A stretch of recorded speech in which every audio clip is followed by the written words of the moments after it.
bénisse nos vies, Seigneur. Alléluia. Que nous puissions avoir pleinement confiance en toi en ce matin. Que vraiment que nous puissions mettre de côté toute crainte. Que nous puissions mettre de côté toute peur. Tout ce qui nous empêcherait de louer, tout ce qui nous empêcherait d'adorer le Seigneur. Alléluia. Seigneur, dans 7 ans, beaucoup chercheront le repos. Mais Seigneur, nous savons que le vrai repos est en toi, Seigneur. Tu dis dans ta parole, venez à moi tous qui êtes fatigués et chargés. Je vous donnerai du repos, Seigneur. Seigneur, tu nous dis que le vrai repos est en toi, Seigneur.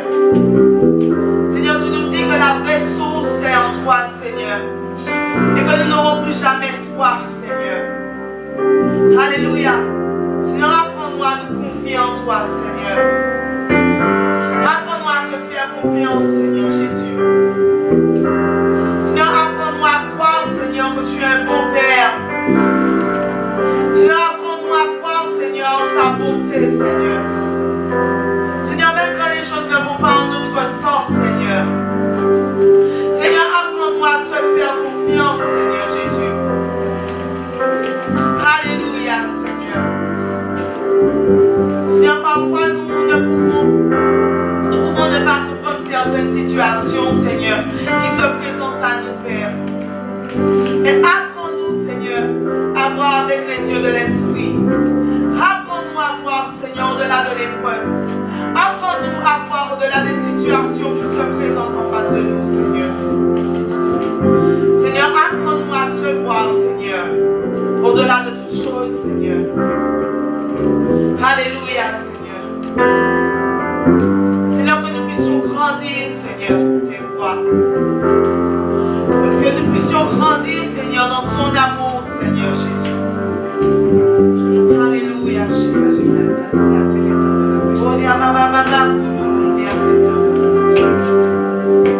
Seigneur, que vraiment que ton esprit, Seigneur, nous dirige, Seigneur. Proclamons-le en ce matin, bien-aimé. Que le Saint-Esprit puisse diriger nos pas. Que le Saint-Esprit puisse diriger nos pas. Alléluia. Il n'y a plus le temps.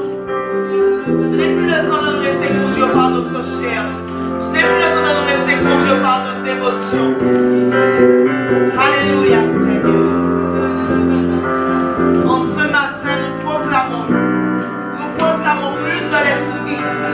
Nous proclamons plus de l'Esprit dans nos vies. Au nom de Jésus-Christ de Nazareth.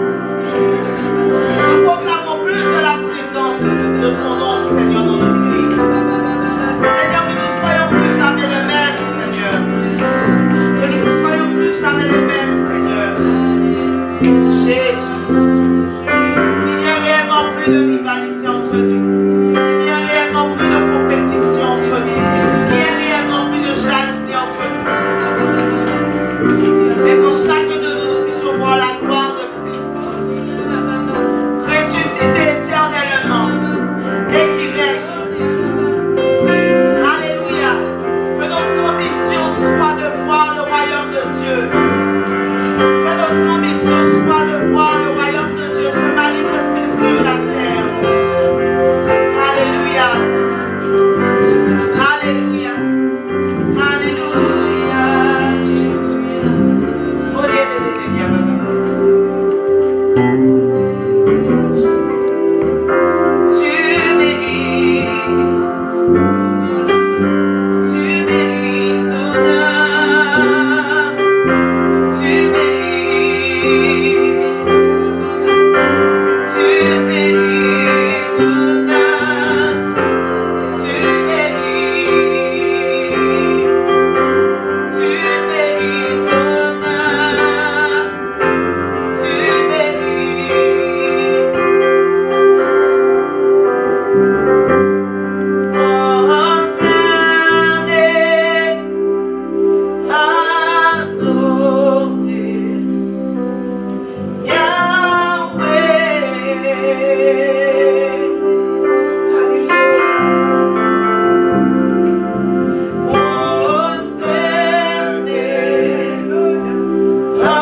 Je voudrais revenir sur quelque chose.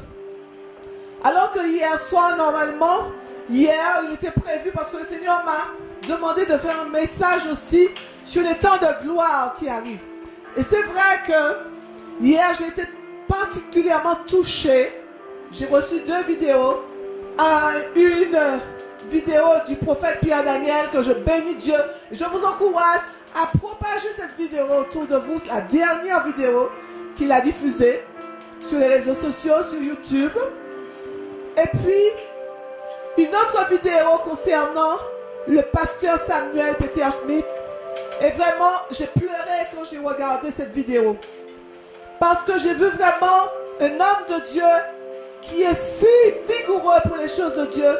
Comment il a été affaibli dans son corps, mais spirituellement, il n'est pas affaibli. Et comment Dieu a changé sa vision des choses. Que Dieu parle à l'église au travers de cela. Et hier soir, très tard, je suis retournée sur certaines choses que j'étudie ces jours-ci. Beaucoup. Et j'étais en train de regarder, et je pense que cela aussi, nous allons revenir là-dessus. Et quand j'ai combiné l'enseignement du prophète Pierre Daniel, je me suis dit, mais effectivement, l'Alsace, je suis allée regarder sur la carte géographique parce que je ne connais pas bien la France. Je connais seulement la région parisienne. Et quand je suis allée regarder sur la carte, j'ai regardé un petit peu la position de l'Allemagne. J'ai regardé la position de l'Alsace. J'ai regardé la position de Strasbourg. Et j'ai regardé aussi la position de Mulhouse. Et je me suis rendu compte que Mulhouse faisait partie de l'Alsace. Et je me suis rappelé un petit peu de la réforme. La réforme, comment Dieu a permis que cet homme qui s'est levé en Allemagne, ce religieux qui a impacté l'Allemagne il y a maintenant 503 ans et qui, au travers de ce qu'il a porté, ça s'est propagé. Il n'avait pas les réseaux sociaux, il n'avait pas Internet, mais comment ça s'est propagé sur la France, sur la Suisse, sur l'Angleterre, hein, je ne me rappelle plus les autres, mais en tout cas c'est la France, la Suisse, l'Angleterre qui était impactée, et notamment Strasbourg et l'Allemagne. Et je me suis rendu compte que l'année 1721 était une année stratégique pour la réforme en France et en Suisse. Et je me suis dit, mais tiens Seigneur, l'année prochaine, nous allons vivre les 500 ans où la France, la Suisse a été impactée religieusement. Et notamment Strasbourg et l'Alsace qui ont reçu l'évangile, où il y a eu du sang qui a coulé à cause de ceux qui se sont levés contre le système qui était déjà en place. Je n'ai pas besoin de vous dire quel système, vous le connaissez. À cause du système qui était en place. Et ils se sont levés. Mais l'ennemi aussi s'est infiltré parce qu'entre eux, il y a eu des désaccords et le sang a coulé. Le sang a coulé. Il y a eu des réclamations de sang dans cette zone de Mulhouse, de l'Alsace. Et c'est pour cela que quand j'ai écouté l'enseignement du prophète Pierre Daniel, le Saint-Esprit m'a encore éclairé là-dessus, de ce que spirituellement, il y a un impact sur cette zone. Et il y aura de la même manière qu'il y a 500 ans, qu'il y a eu un grand réveil dans cette zone. Mais au nom de Jésus, parce que ce ministère a été attaqué, parce qu'il y a eu des personnes qui sont mortes, eh bien, il y a encore un grand réveil. Et le grand réveil de la France va passer par ce département de la Mulhouse, au nom de Jésus. Amen. C'est le temps. C'est le temps. Même si il y a beaucoup, comme disait cet homme de Dieu, mais le Seigneur m'avait révélé ça. Il y a trop de prophètes ces jours-ci. Ceux qui n'étaient pas prophètes deviennent prophètes. Et ils prophétisent plein de malheurs. Il y a eu des malédictions apparemment qui sont tombées sur cette église. Mais c'est du tout et du n'importe quoi. Que Dieu puisse éclairer ces personnes. Et qu'il veille à leurs paroles. Parce que Dieu est au ciel et il fait ce qu'il veut. Que Dieu puisse interpeller ces personnes avec leur fausse révélation et leur fausse déduction, leur fausse prophétie au nom de Jésus. Amen. Gloire soit rendue à Dieu. Alors, je voudrais aussi retourner sur quelque chose. J'ai demandé hier soir, alors que je devais faire un message sur la gloire à venir, le Seigneur m'a dit, tu attends et tu vas la faire après. Et le Seigneur m'a dit, tu fais un message pour dire au peuple, c'est le temps de choisir. Non seulement le peuple de Dieu, mais les autres personnes qui vont recevoir cette vidéo. C'est le temps pour toi de choisir. Est-ce que tu veux naître de nouveau? Est-ce que tu veux mourir aux œuvres mortes? À toutes les mauvaises choses que tu faisais? Est-ce que tu veux mourir à ces choses-là pour naître de nouveau? Comme Nicodème, qui est né de nouveau. Est-ce que tu veux naître de nouveau? Est-ce que tu veux tout recommencer?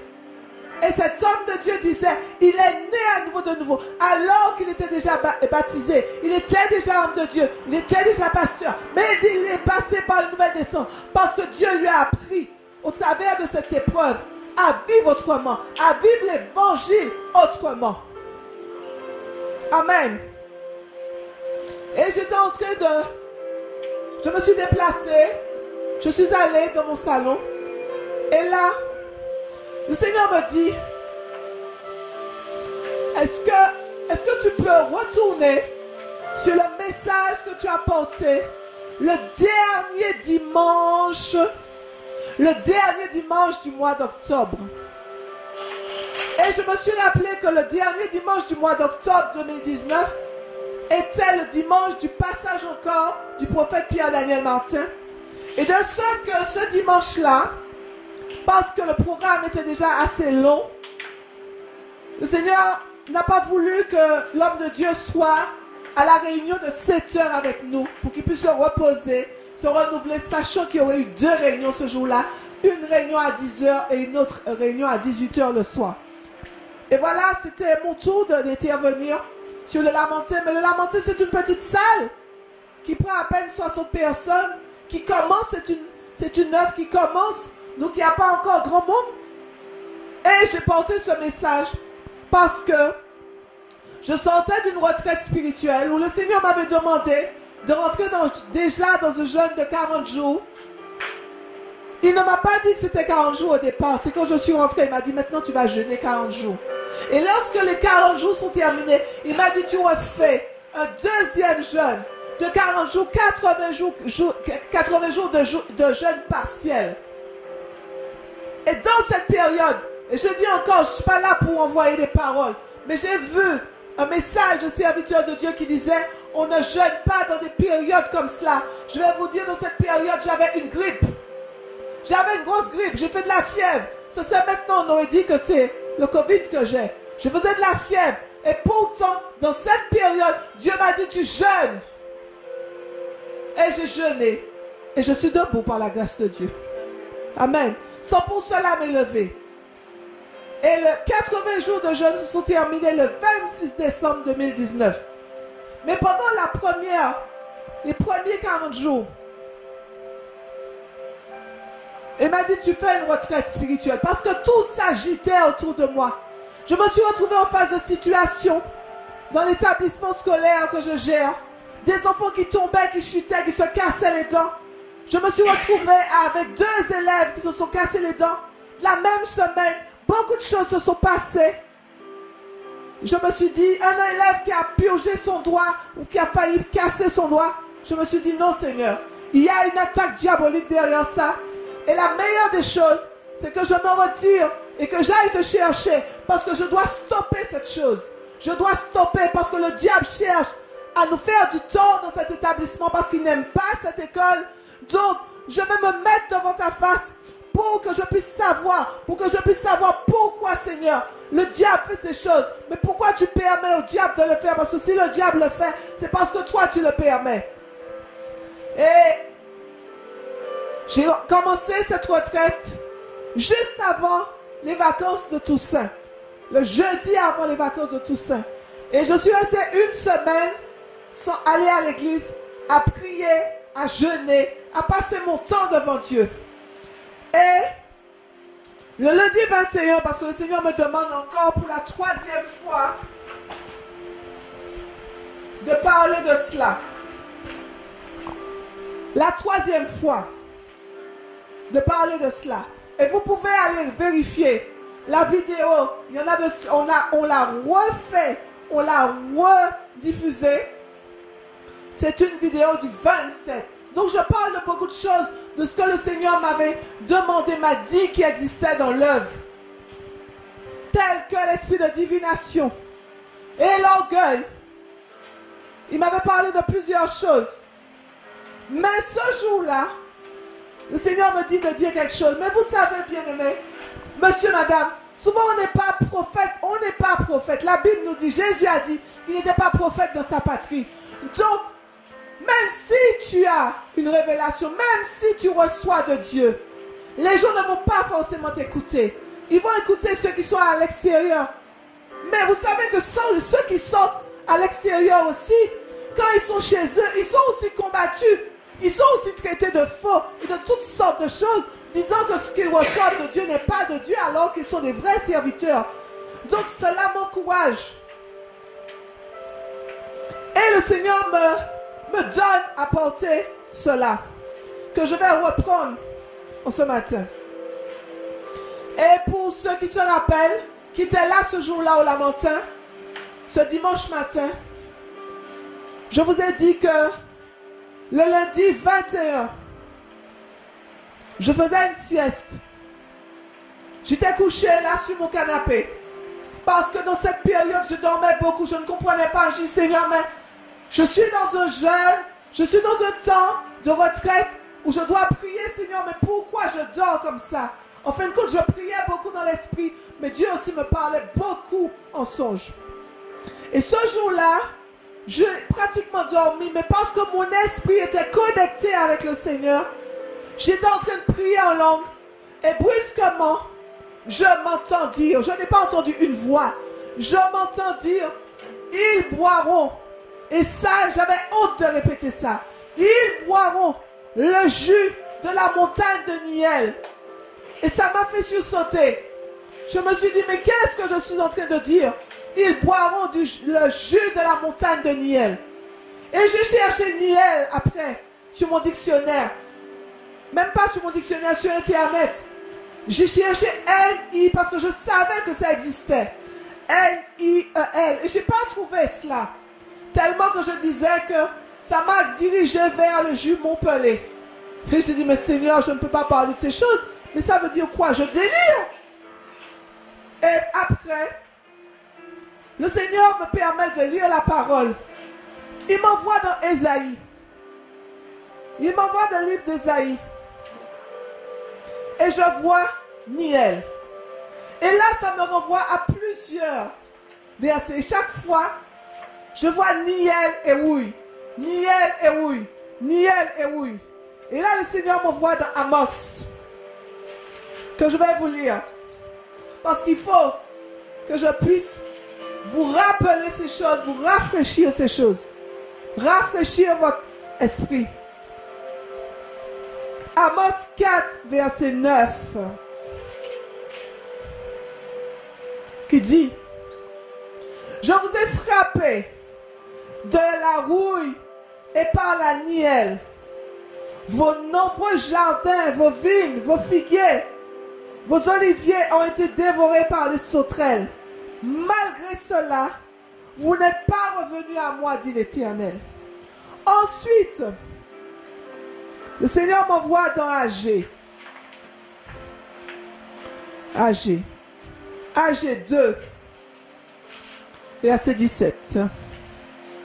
Il dit, je vous ai frappé de la rouille et de la nielle, et par la grêle, j'ai frappé tout le travail de vos mains. Ça veut dire vos entreprises. Malgré cela, vous n'êtes pas revenus à moi, dit l'Éternel. Et il dit au verset 18, considérez attentivement ce qui s'est passé jusqu'à ce jour. Ensuite, il m'envoie dans Deutéronome. C'est pas aujourd'hui, hein, je vous parle du 21 octobre 2019.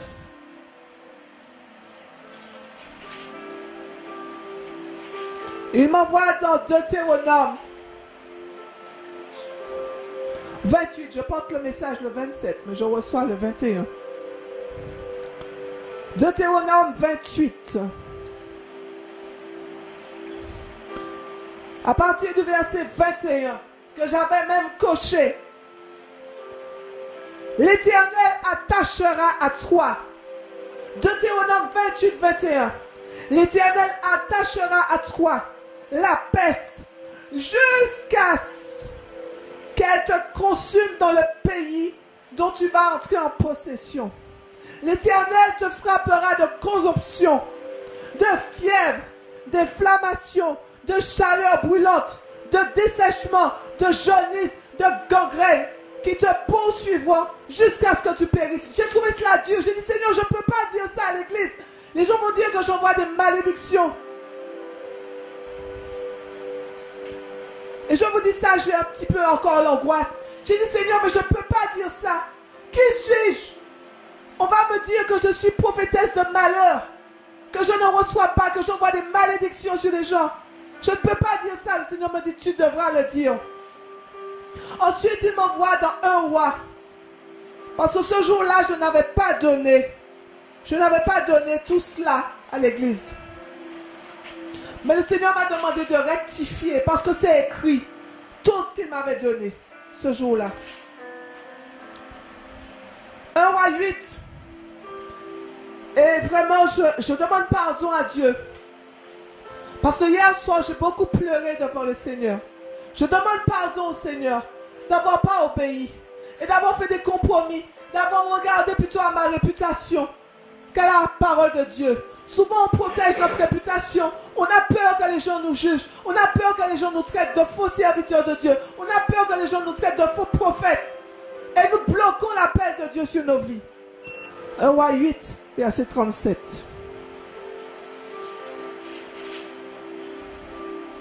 Vous pouvez aller lire tout par la suite.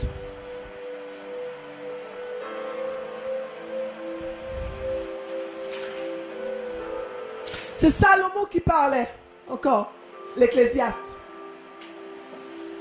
1 roi 8, verset 36.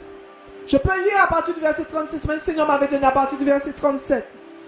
Exauce-les des cieux, pardonne le péché de tes serviteurs et de ton peuple d'Israël. C'est vrai Israël, mais la nouvelle Israël, l'Église, à qui tu enseigneras la bonne voie dans laquelle ils doivent marcher et faire revenir la pluie sur la terre que tu as donnée en héritage à ton peuple.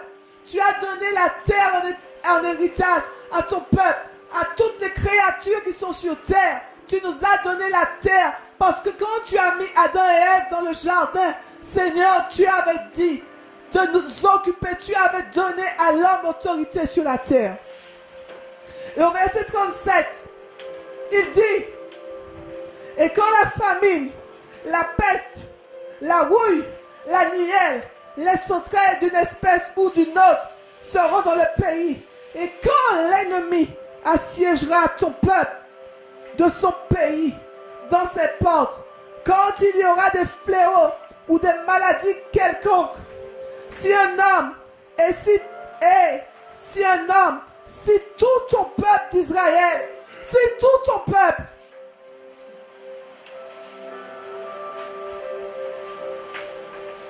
Je reprends. Si un homme, si une femme, et je vous le dis avec beaucoup d'émotion, si un homme, si une femme, si tout ton peuple d'Israël, si toute l'Église fait entendre des prières et des supplications et que chacun reconnaisse la plaie de son cœur, ce qui s'est infecté dans ton cœur, la plaie dans ton cœur, reconnaisse la plaie de son cœur et étende les mains vers cette maison. Exauce-le des cieux, du lieu de ta demeure, et pardonne, agis, et rends à chacun selon ses voies. Toi qui connais le cœur de chacun, toi seul tu connais le cœur de tous les enfants des hommes. Et ils te craindront tout le temps qu'ils vivront dans le pays que tu as donné à leur père. C'est un appel à la repentance que le Seigneur nous donnait. Et c'est aussi repris dans 2 Chroniques. 2 Chroniques 6, verset 28. Et quand je suis allé encore chercher la signification de Niel, parce que c'est Niel, je n'avais pas entendu rouille, j'avais entendu Niel. Et j'ai regardé en hébreu. Ça veut dire Hiérakon. Hiérakon, quand on coupe les 3 syllabes, on a Yo-ha-yo, Yo-ha-yo, Resha-wav, Konun, en hébreu, qui veut dire pâleur, verdâtre, lividité. Cela veut dire que la nielle emmène la mort, la pâleur et la lividité. Et la rouille et la nielle est un châtiment de l'Éternel.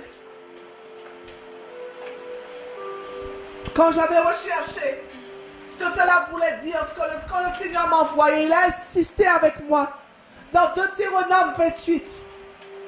C'est une atteinte à la santé humaine. C'est une atteinte à la santé humaine où les gens forment une forme de gangrène. Ils font de la fièvre. Ils convulsent. Et ils meurent.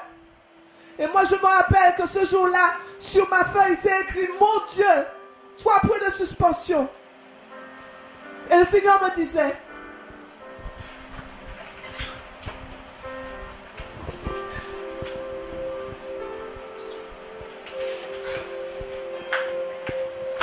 il me disait, je vais frapper de mort. Et je n'ai pas osé le dire. Le Seigneur disait, je vais frapper de mort. Même dans mon peuple, il y en a de ceux qui vont mourir. Mais je n'ai pas osé le dire. Parce que je me rappelle, si vous regardez sur la vidéo, quand j'ai posé la question au Seigneur, j'ai dit, mais Seigneur, est-ce que c'est la vie nouvelle? Le Seigneur ne m'a pas parlé de vie nouvelle, peuple de vie nouvelle. Sanctifiez-vous. Marchez dans les voies du Seigneur.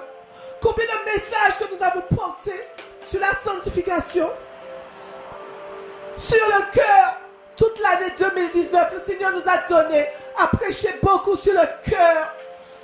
Sur le cœur. Retournez sur les messages de 2019 et vous allez vous rendre compte des messages que le Seigneur nous a donnés à porter. Abandonnez l'orgueil et revêtez-vous du manteau de l'humilité. Mais qu'est-ce que c'est que l'humilité? L'humilité n'est pas qu'on fasse ce qu'on veut avec toi, qu'on décide pour toi. Mais combien de fois le peuple a été dans l'orgueil avec les pasteurs? Quand les pasteurs parlent, je n'écoute pas, je fais ce que je veux parce que je reçois aussi de Dieu. Oui, tu reçois de Dieu, mais jamais Dieu ne te dit de te repentir. Jamais Dieu te dit, humilie-toi. Lorsque Dieu te parle, lorsque Dieu te donne, souvent on reçoit. Dans l'église, il y a beaucoup de personnes qui reçoivent de Dieu. Mais malheureusement, ils ne reçoivent jamais que Dieu leur demande de descendre. J'ai l'impression que Dieu leur dit toujours, élève-toi. Sois plus orgueilleux. Vous pensez que c'est Dieu Chacun de nous, nous devons nous remettre en question tous les jours. Seigneur, pourquoi c'est arrivé? Moi, j'ai toujours dit, Seigneur, lorsqu'il y a quelqu'un qui quitte l'assemblée, demande toujours au Seigneur, Seigneur, pourquoi la personne est partie? On ne peut pas empêcher aux gens de partir. Mais pourquoi cette personne est partie, Seigneur? Est-ce que c'est quelque chose que j'ai fait? Est-ce que c'est quelque chose que mes enfants ont fait? Est-ce que c'est quelque chose que mon mari a fait?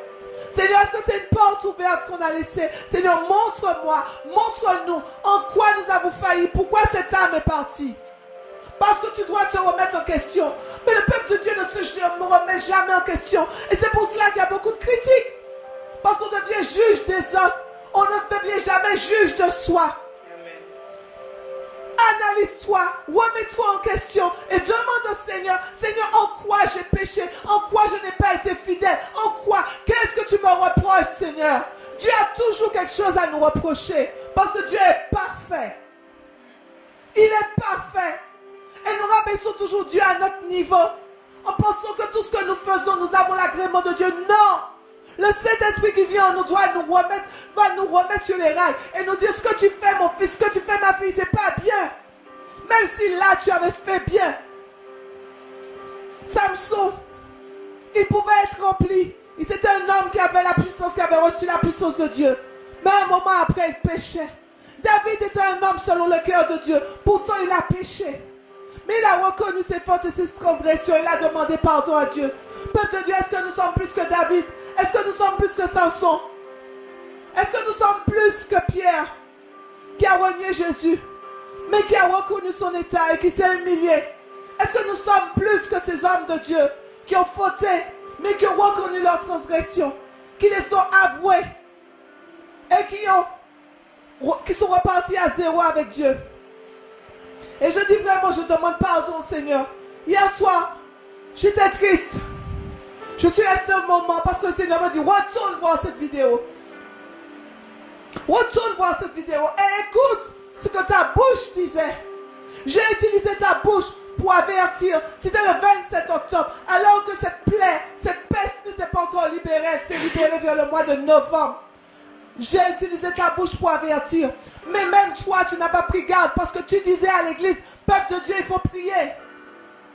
Et vous avez commencé à prier en 2020. Alors que je vous avais demandé de prier depuis le mois de novembre. Mais qu'est-ce qu'on fait? Parce que dans l'église, Dieu a établi des intercesseurs. Alors du moment où il y a quelque chose, les intercesseurs doivent prier. Les intercesseurs, mais sois intercesseur pour toi-même.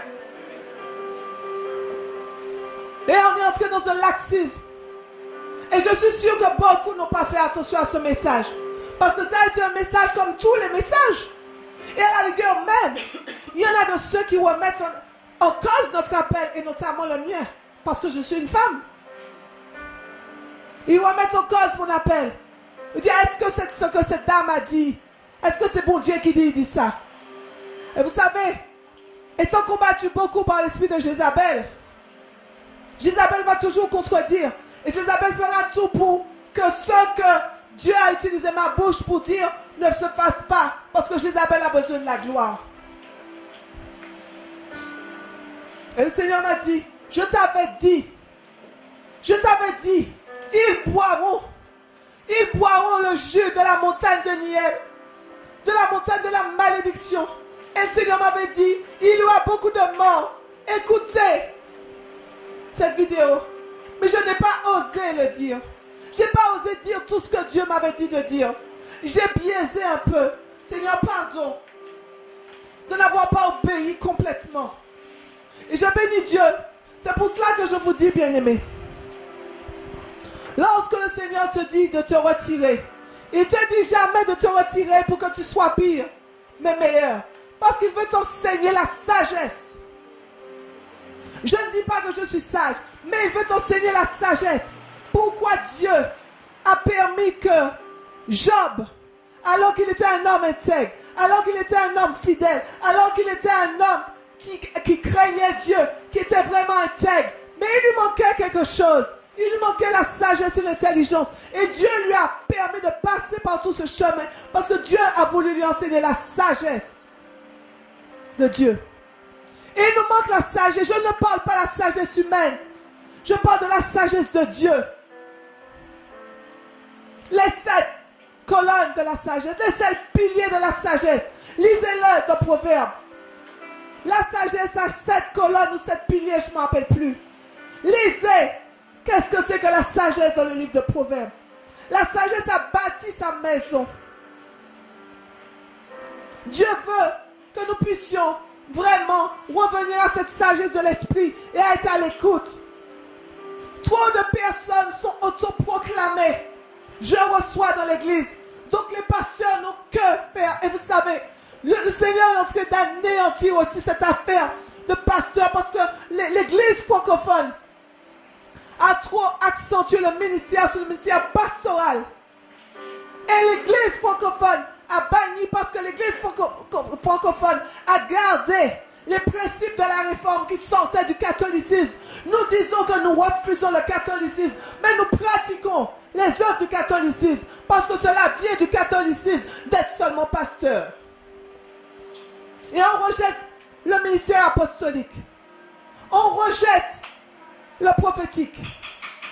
On rejette les 4 autres. On veut seulement du pasteur. Mais le pasteur, c'est seulement un berger qui s'occupe de troupeaux. Que le ministère prophétique se libère dans les assemblées au nom de Jésus. Mais dans le bon ordre. Et je sais que le Seigneur nous a fait cette grâce d'avoir des personnes ayant ce manteau prophétique autour de nous. Je bénis Dieu. Mais ce sont des gens qui sont remplis d'humilité. Comment tu vas reconnaître quelqu'un qui a un manteau prophétique?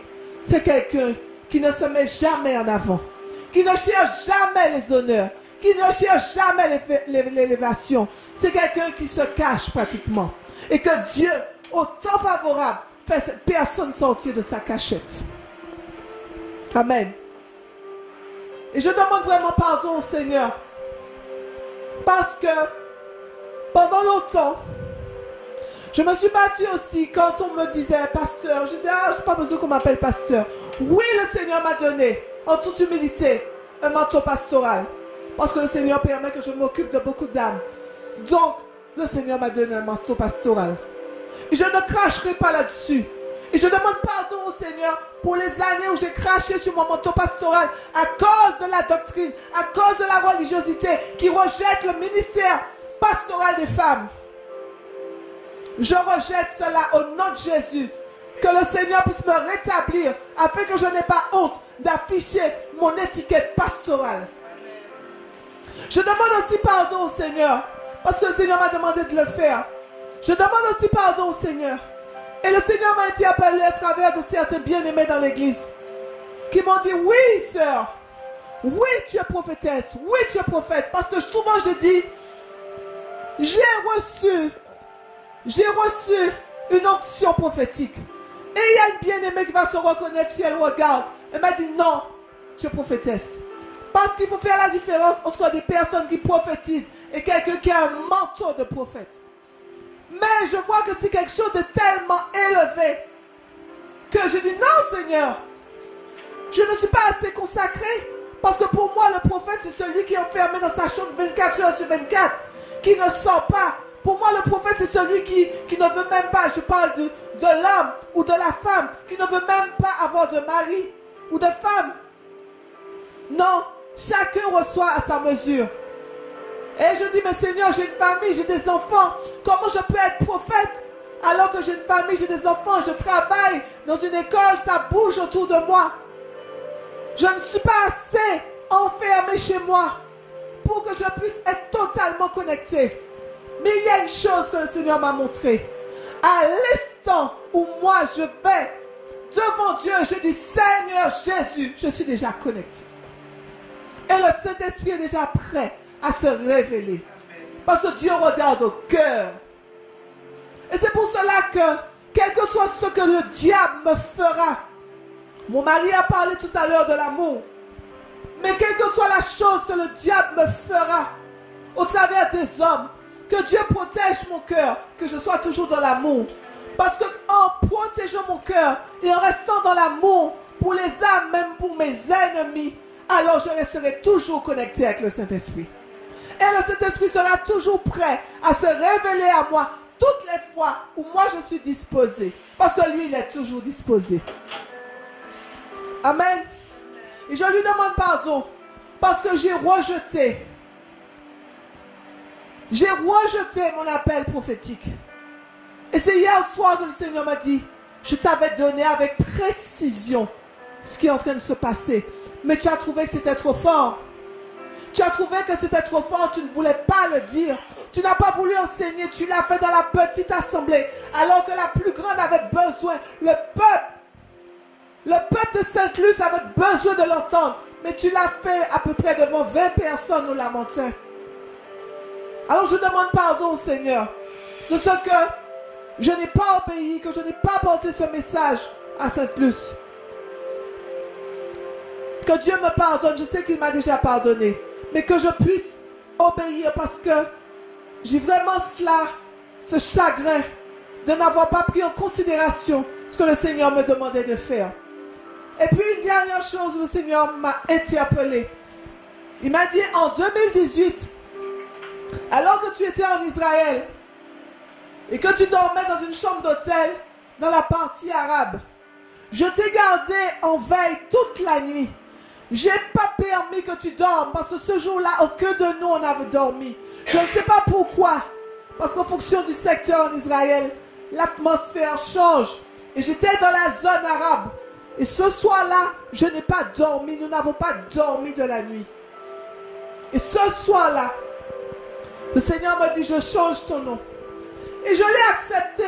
Je l'ai dit et j'ai vite fait de tourner la page. Il m'a dit, je te donne un nouveau nom. Et ça s'est passé en Israël. Je t'appelle aujourd'hui Ruth Esther. Je dis, Seigneur, Ruth Esther, j'aime bien mon prénom, Catherine. Et il m'a dit, Ruth, à cause de ta fidélité, et à Esther, à cause de ta détermination. Mais, alors que Dieu puisse m'aider à garder ce nom nouveau qu'il m'a donné.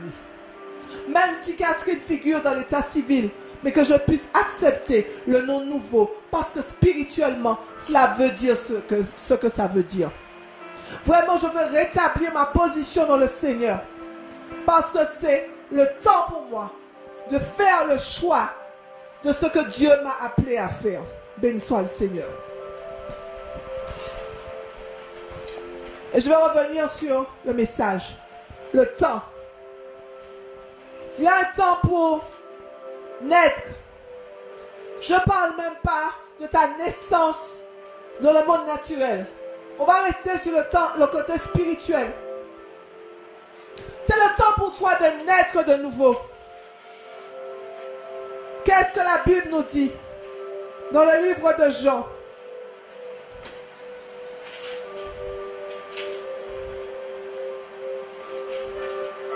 Jean 3, verset 3. Qu'est-ce que Nicodème, qui était un homme, chef des Juifs, pharisien, qui connaissait la loi de Dieu, mais qui ne connaissait pas la doctrine de Jésus, la doctrine du baptême. Au verset 3, Jean 3, 3, Jésus lui répondit, en vérité, je te le dis, si un homme ne naît de nouveau, il ne peut voir le royaume des cieux. Et au verset 5, Jésus lui dit encore, parce qu'il repose une question. En vérité, je te le dis. Si un homme ne naît d'eau et d'esprit, il ne peut entrer dans le royaume de Dieu. Donc, c'est le temps pour toi de naître de nouveau et de mourir aux œuvres de la chair, de mourir aux œuvres mortes. C'est le temps pour toi de planter aussi, enfant de Dieu. Toi qui es enfant de Dieu, c'est le temps pour toi de planter de bonnes choses, de planter, de semer pour le royaume de Dieu et d'arracher toutes les mauvaises herbes qui sont en train de pousser autour de toi. Les mauvaises herbes, ça peut être les mauvaises compagnies qui corrompent les bonnes mœurs. Même si tu es confiné chez toi, mais tu es peut-être en connexion téléphonique ou WhatsApp ou Instagram ou Facebook avec de mauvaises personnes. Fais le tri. C'est le temps pour toi d'arracher tout ce qui n'est pas bon autour de toi. C'est le temps aussi de tuer toute activité démoniaque qui pourrit ta vie, qui pourrit ton cœur. C'est le temps pour toi de tuer toutes les activités démoniaques dans ton cœur. Oui, tu as la possibilité de tuer, de prendre une décision et de détruire, de couper toutes les racines, d'arracher les racines d'amertume, les racines d'impudicité, les racines de débauche, les racines de meurtre. Oui, tu n'as peut-être jamais tué quelqu'un avec tes mains, mais tu as tué peut-être avec ta langue à force de critiquer les gens. Combien de fois quand tu as une conversation avec quelqu'un, tu ne peux pas ne pas parler des gens et des défauts des gens. Tout le temps tu parles des défauts des gens, mais parle un peu de tes défauts et demande à Dieu de te corriger. Je parle à quelqu'un que je ne sais pas aujourd'hui parce que je n'ai pas le portable devant mes yeux. Et c'est le temps que Dieu puisse te guérir ton cœur. C'est le temps aussi d'abattre les forteresses, les malédictions des générations, ce qui t'a bloqué. C'est pour ça que je te dis qu'il y a 14 temps et nous sommes dans les 14 temps. Tous les 14 temps sont d'actualité aujourd'hui. D'abattre les forteresses qui sont autour de toi, qui t'empêchent d'avancer, qui t'empêchent de progresser avec Dieu, qui t'empêchent de progresser dans la société. Parce que la société aura besoin de toi dans ces temps pour reconstruire la nation. La Martinique aura besoin de toi dans l'économie. Donc il est temps pour toi d'abattre les forteresses qui sont en train de te bloquer. Que tu donnes beaucoup de pieds aux forteresses afin que tu puisses bâtir la Martinique, la nouvelle Martinique. Amen. Parce que la Martinique, c'est pas seulement la Martinique, mais la Martinique est malade là. De bâtir une nouvelle Martinique. C'est le temps aussi que tu dois pleurer, tu dois te lamenter pour tous ceux qui sont, je ne parle pas de tous ceux qui sont morts, mais que tu puisses aller pleurer devant Dieu, supplier Dieu avec d'abondantes larmes et de demander au Seigneur de guérir, afin que lorsque Dieu va guérir, que tu sois dans la joie et que tu te réjouisses de la victoire que Dieu, que Christ Jésus a manifesté sur cette nation. Le temps de se lamenter, combiné avec les pleurs, et le rire et la danse aussi combinés. C'est le temps. Ce n'est pas le temps pour toi de lancer des pierres sur ton prochain, mais c'est le temps de lancer des pierres sur l'ennemi et de fracasser ses œuvres au nom de Jésus. De fracasser ses œuvres au nom de Jésus. C'est le temps de ramasser les pierres que le diable avait envoyées contre toi et de les ramasser parce que le diable a envoyé beaucoup de pierres et de flèches contre toi et de les ramasser et de les renvoyer pour lui au nom de Jésus. Ce n'est pas vers l'homme qu'il faut renvoyer les pierres ni les flèches. C'est le temps de chercher Dieu. Le Seigneur te dit que celui qui veut garder sa vie la perdra. Mais celui qui accepte de la perdre la retrouvera. C'est le temps pour toi de chercher Dieu et de perdre même ton entourage, de perdre tous ceux qui disaient qu'ils t'aimaient. Parce que lorsque tu donnes ta vie à Jésus, tout le monde te lâche. Mais tu gagnes plus avec le Seigneur. C'est le temps maintenant de garder les bonnes personnes, les bonnes relations, les personnes qui te donnent à avancer, les personnes qui te donnent à progresser avec Dieu, les personnes qui te donnent à impacter, les personnes qui te donnent à avancer, les personnes qui te donnent à te sanctifier, les personnes qui te donnent à lâcher l'orgueil, les personnes qui te donnent à lâcher la débauche, les personnes qui te donnent à lâcher l'animosité. Mais si tu as des gens à côté de toi qui te donnent à rester dans l'orgueil, à retenir les gens captifs dans ton cœur, ce ne sont pas les bonnes personnes. Il faut que tu perdes ces personnes. Il faut que tu perdes les mauvaises habitudes. C'est le temps de déchirer les vieux vêtements que tu avais vêtus alors que Dieu t'avait donné. Un vêtement de justice. Un vêtement de pureté. Et tu as laissé l'ennemi l'ennemi déchirer le vêtement de pureté, de justice et peut-être même de gloire. Le manteau que Dieu t'avait donné, le manteau de pureté, de justice et de gloire, il a été déchiré. Tu l'as enlevé, il a été déchiré par l'ennemi. Et Dieu te dit, dévêtis-toi, enlève, déchire le vieux manteau qui est sur toi. Le manteau de l'orgueil, le manteau des ténèbres, et va te revêtir du manteau de pureté et de justice. Recouvre le manteau qui a été déchiré. C'est le temps aussi que tu puisses te taire, faire silence devant Dieu. Ouvre ta bouche quand Dieu te dit de l'ouvrir, mais ferme-la quand Dieu te dit de la fermer. Quand il te dit d'ouvrir, c'est pour l'adorer, pour évangéliser, pour réconforter. Ne l'ouvre pas pour dire n'importe quoi. C'est un temps de confinement où Dieu te permet et Dieu est en train d'emmener toute la terre à se sanctifier. C'est le temps d'aimer. C'est pour cela que Dieu a permis que l'Ecclésiaste le mette à la fin. Parce que c'est le temps d'accomplir la parole de Dieu.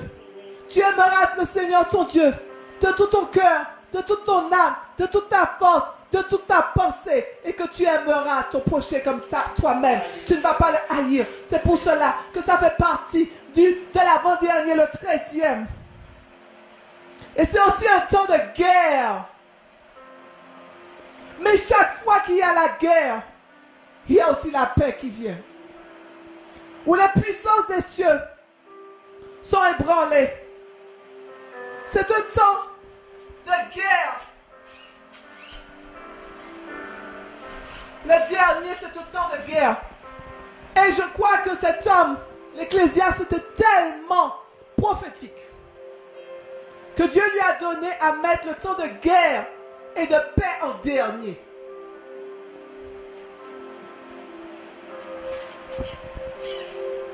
Luc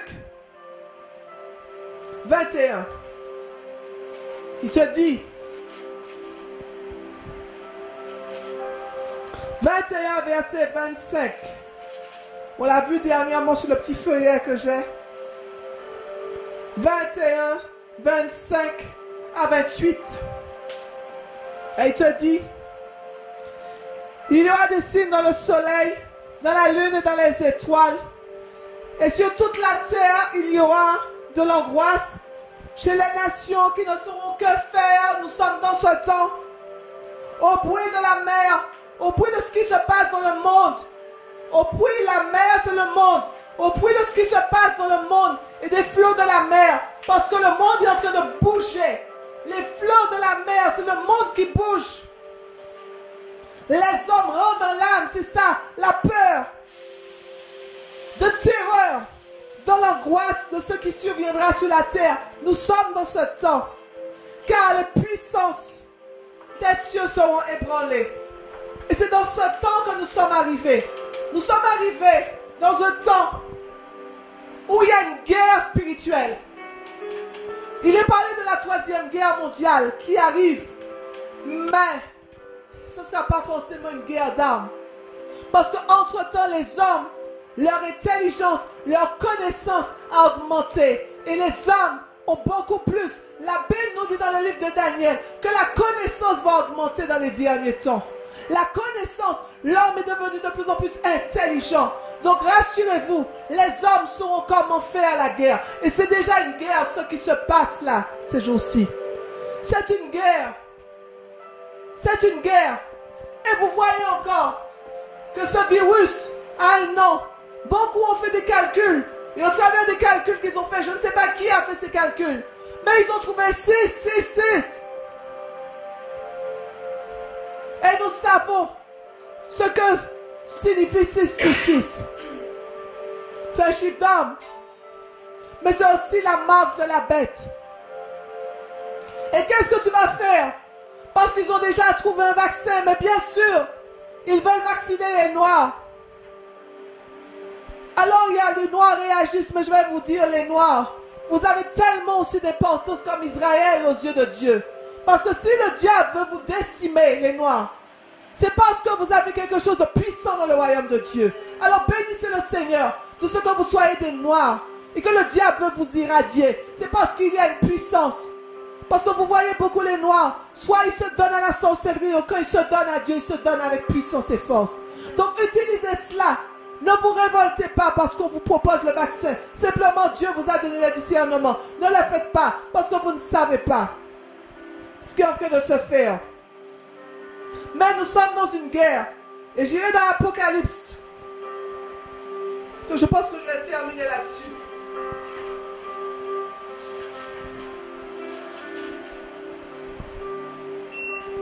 Apocalypse 12, verset 7. Je vous dis que les puissances des cieux sont ébranlées.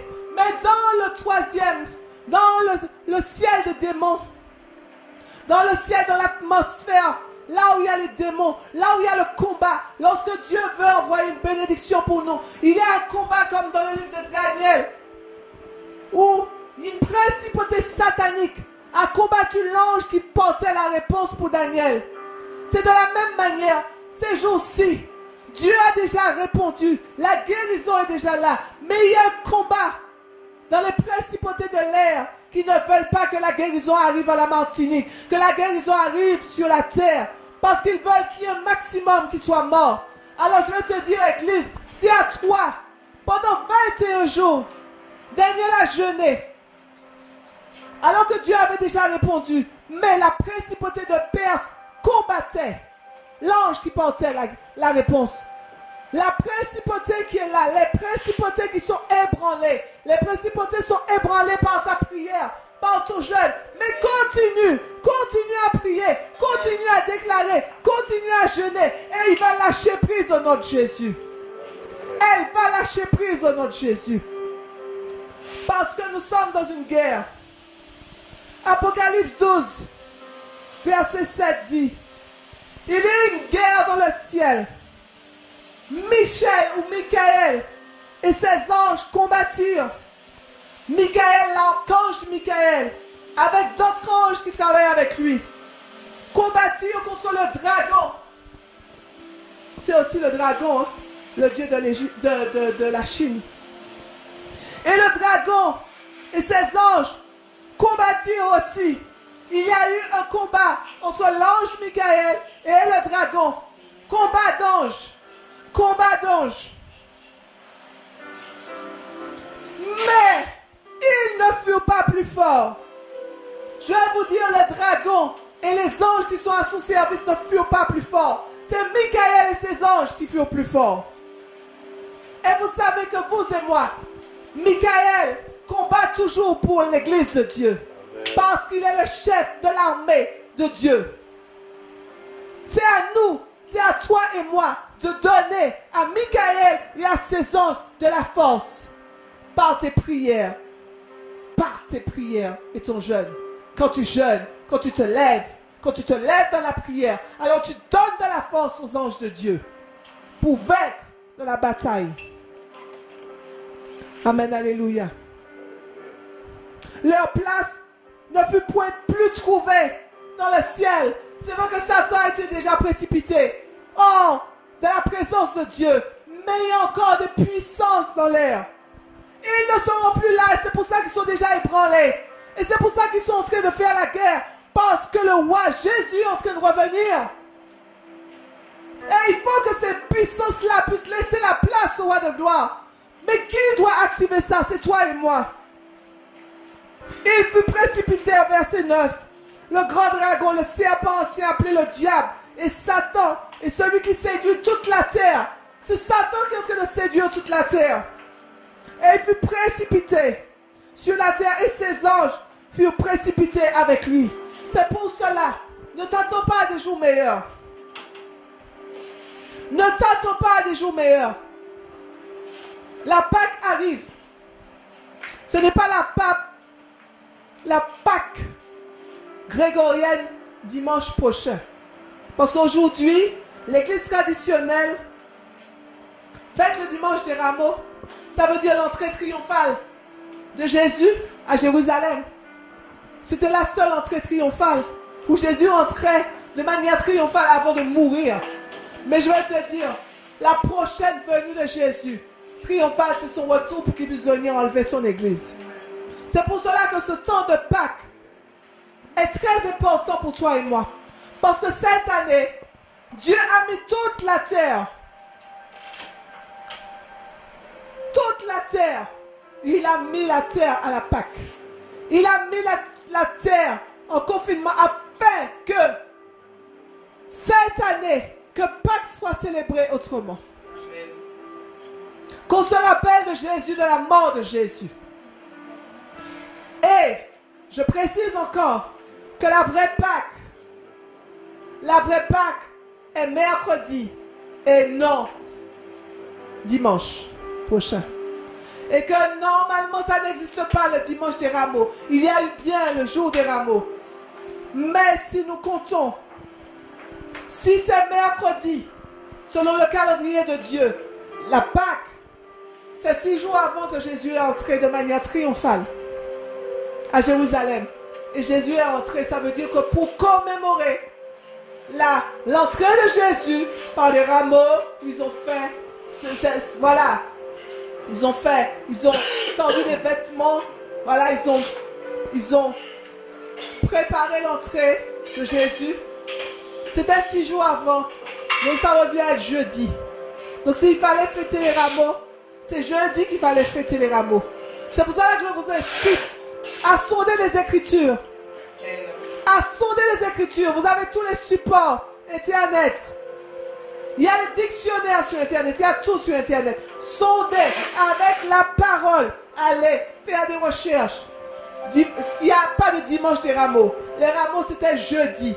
Et mercredi est le 14e jour. Cela veut dire la vraie Pâque de l'Éternel. Et c'est pour cela que je crois encore, je le déclare, au nom de Jésus, que cette fin que nous avons terminé le mois d'Adar et nous sommes entrés dans le mois Nissan. Qu'est-ce qui s'est passé à la Pâque? C'est que Dieu a tué les premiers-nés de l'Égypte. Et que tous ceux qui n'avaient pas le sang sur les linteaux de leur maison mouraient. Notamment les premiers-nés d'Israël s'ils n'avaient pas respecté la loi de Dieu. C'est vrai qu'il y a eu des enfants de Dieu qui sont morts dans cette catastrophe nationale et internationale. Mais je ne dis pas c'est parce qu'ils avaient laissé des portes ouvertes. Mais Dieu a voulu que cela serve de témoignage. C'est pour cela que toi et moi, encore, nous avons la possibilité, au travers de cette Pâque, de faire alliance avec Jésus. Parce qu'il est la vraie Pâque. Il est la vraie Pâque. Et il a choisi cette année spécialement, cette année 2020, pour te mettre à part. Va le chercher et repens-toi. Parce qu'il y a des couronnes qui te seront attribuées. Et je vais terminer dans Apocalypse. Apocalypse 4. Verset 10. Tu n'es pas exempt de ça. Apocalypse 4, verset 10. Les 24 vieillards se prosternèrent devant celui qui est assis sur le trône. Ils adorèrent celui qui vit au siècle des siècles. Ça veut dire que Jésus, il a vaincu le tombeau. Il n'est pas resté dans le tombeau, il n'est pas resté sur la croix. Mais il a toujours vécu parce qu'il vit au siècle des siècles. Son passage dans le tombeau pendant les 3 jours à la Pâque n'était pas considéré comme une mort. Il vit au siècle des siècles. Et ils jetèrent leur couronne devant le trône. Les 24 vieillards jetaient leur couronne devant le trône. Devant le trône de celui qui vit à jamais, qui est Jésus. Les 24 vieillards avaient des couronnes. Je veux te dire que les couronnes que les 24 vieillards avaient sont aussi accessibles pour toi et moi. Qui sont la couronne de justice. Sois juste. Le Seigneur t'a promis la couronne de justice. Il t'a promis la couronne de vie. Il t'a aussi promis la couronne incorruptible. Pas la couronne des rois, mais une couronne incorruptible. Tu ne la perdras jamais, cette couronne incorruptible. Et il t'a aussi promis la couronne de gloire. Que le nom du Seigneur soit béni. En ce matin, Seigneur, s'il y a des personnes qui ne t'ont pas encore accepté comme Seigneur ou Sauveur, ou des personnes qui n'ont pas marché dans tes voies, qui se sont écartées, je t'invite ce matin à faire cette prière avec moi. Tu peux te mettre à genoux dans ton salon pour te repentir de tes mauvaises œuvres parce que tu t'es éloigné. Tu as laissé la porte ouverte à toutes sortes de choses qui ne glorifiaient pas Dieu. Et le Seigneur te dit que le temps pour toi, le temps est arrivé pour toi de choisir. Choisis la vie afin que tu vives éternellement. Je te parle de la vie éternelle. Parce que tu ne sais pas à quel moment la mort peut frapper à ta porte. Regarde tous ceux qui sont morts en France. Regarde tous ceux qui sont morts. Cette hécatombe de personnes qui meurent chaque jour sans connaître Jésus. Toi, tu respires toujours. Et Jésus veut te tendre la main. Parce que tu ne connais ni l'heure ni le jour de ton départ. Donne ta vie à Jésus. Ne prie pas pour que Dieu puisse te protéger du Covid-19 et que tu recommences à vivre comme si de rien n'était. Que tu sois dans les vidées de carnaval, que tu sois dans la débauche, que tu sois dans les boîtes de nuit, à te souiller, à danser de manière malpropre. Sanctifie ton corps. Sanctifie-toi. Sanctifie tes yeux. Arrête de regarder des films pornographiques. Arrête de parler de choses qui ne glorifient pas Dieu. Sélectionne ce que tu dois dire. Si tu critiquais, arrête de critiquer. Fais l'œuvre d'un évangéliste. Prêche la parole en toute occasion favorable. Amen. Je prie Dieu en ce matin, s'il y a des personnes qui ne connaissent pas Jésus et qui veulent se repentir, que ces personnes fassent une prière de repentance.